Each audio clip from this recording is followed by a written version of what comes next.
नमस्कार साथीहरू सबैजनालाई। आज चाहिँ मैले यो फ्लिपकार्टबाट एउटा सामान मगाएको थिएँ। हजुरहरूको अगाडि म यो अनबक्सिङ गर्दैछु है।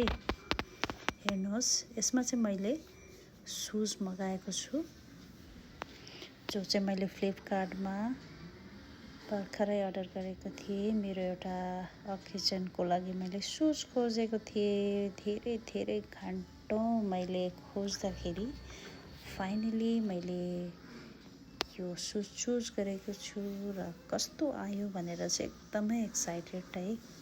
अन्त खोलेर हेर्दाखेरि मलाई त सुज एकदमै मन पर्यो, एकदमै राम्रो लाग्यो है। व्हाइट कलर फेरि मेरो एकदमै फेभरेट हो र जुत्ता पनि अब राम्रो है, सस्तो राम्रो।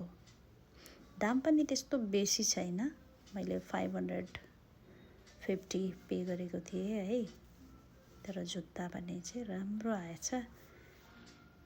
फ्लिपकार्टमा यसरी नै मैले धेरै हेरेँ सामानहरू है, राम्रो लाग्यो मलाई फ्लिपकार्टबाट अर्डर गर्दाखेरि चाहिँ।